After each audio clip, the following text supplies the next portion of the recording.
अगर आप समर 2026 में कूलन के लिए कंफ्यूज्ड हो और समझ नहीं आ रहा कि एयर कूलर लेना चाहिए या एसी, तो एक सिंपल सा सवाल है, क्या आप सिर्फ ठंडी हवा चाहते हो या प्रॉपर रूम कूलिंग? क्योंकि काफी लोग कूलर और एसी के बीच कंफ्यूज होते हैं और गलत चॉइस करने के बाद रिग्रेट भी करते हैं। कुछ लोग सोचते हैं कूलर सस्ता है तो बेस्ट होगा और कुछ बोलते हैं एसी ही असली कूलन देता है। लेकिन रियलिटी क्या है? कूलर बेटर है या एसी? किस सिचुएशन में कूलर लेना चाहिए और किस सिचुएशन में एसी वर्थ इट होता है? आज इस वीडियो में हम कूलर और एसी का कंप्लीट कंपैरिजन करेंगे।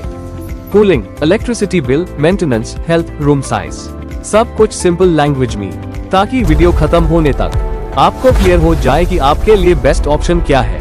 तो वीडियो को एंड तक जरूर देखना। चलिए शुरू करते हैं। सबसे पहले समझते हैं कूलर और एसी काम कैसे करते हैं। Air cooler water evaporation technology पर काम करता है। मतलब कूलर के अंदर कूलिंग पैड्स होते हैं, अंदर पर पानी फ्लो होता है और फैन उस हवा को रूम में पुश करता है। जितनी ड्राई एयर होगी उतनी बेटर कूलिंग मिलेगी, इसलिए कूलर ड्राई वेदर में ज्यादा इफेक्टिव होता है। वहीं एसी रेफ्रिजरेशन टेक्नोलॉजी यूज करता है। एसी रूम की गर्म हवा को अंदर खींचता है, उस हीट को बाहर थ्रो करता है और रूम को एक्चुअल कूल करता है। सिंपल लैंग्वेज में समझो, कूलर हवा को ठंडा करता है, एसी पूरे रूम का टेम्परेचर कम करता है। अब बात करते हैं कूलिंग परफॉर्मेंस की।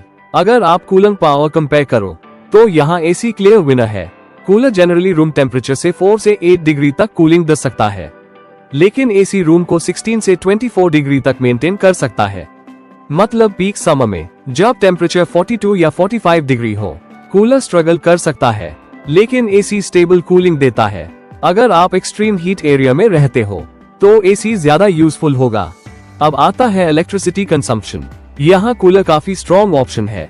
एक नॉर्मल कूलर अराउंड 150 से 250 वॉट कंज्यूम करता है, वहीं 1.5 टन एसी अराउंड 1200 से 1800 वॉट तक कंज्यूम कर सकता है। डिफरेंस काफी बड़ा है। अगर डेली 8 आवर्स यूज करोगे तो मंथली बिल में क्लियर डिफरेंस दिखेगा। कूलर बजट फ्रेंडली होता है, एसी कंफर्ट फ्रेंडली होता है। तो अगर इलेक्ट्रिसिटी बिल इम्पोर्टेंट है, कूलर बेटर ऑप्शन हो सकता है। अब बात करते हैं प्राइस की।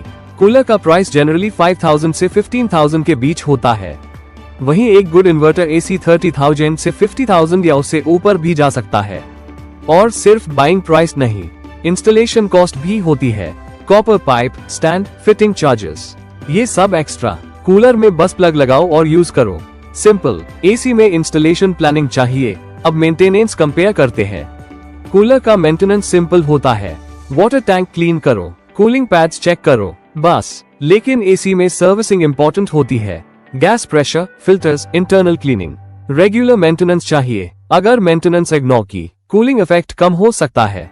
अब एक इम्पोर्टेंट पॉइंट, ह्यूमिडिटी। ये पॉइंट काफी लोग इग्नोर करते हैं। कूलर ह्यूमिडिटी इंक्रीज करता है, मतलब रूम में मॉइस्चर बढ़ जाता है। अगर वेदर ऑलरेडी ह्यूमिड है, जैसे कोस्टल एरियाज, तो कूलर उतना इफेक्टिव नहीं होता और चिपचिपाहट फील हो सकती है। लेकिन एसी ह्यूमिडिटी को कंट्रोल करता है, रूम को कंफर्टेबल बनाता है, इसीलिए ह्यूमिड एरियाज में एसी बेटर चॉइस होती है। अब हेल्थ और एयर क्वालिटी की बात। कूलर फ्रेश एयर सर्कुलेट करता है, क्योंकि विंडोज या वेंटिलेशन ओपन रखनी पड़ती है।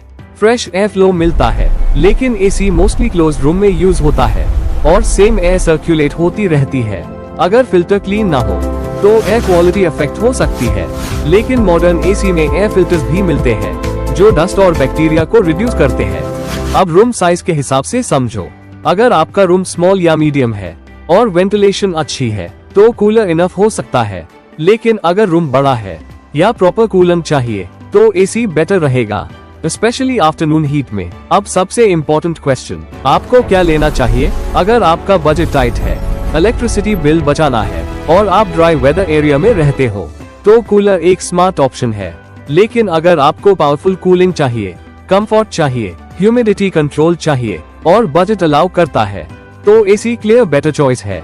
सिंपल फॉर्मूला याद रखो, बजट और low bill equals cooler, premium comfort और स्ट्रॉन्ग कूलिंग इक्वल्स एसी। अब कमेंट करके बताओ, आप कूलर प्रेफर करते हो या एसी? और अगर आप कूलिंग प्रोडक्ट्स पर डिटेल्ड बाइंग गाइड्स देखना चाहते हो तो चैनल को सब्सक्राइब करना मत भूलना। मिलते हैं नेक्स्ट वीडियो में।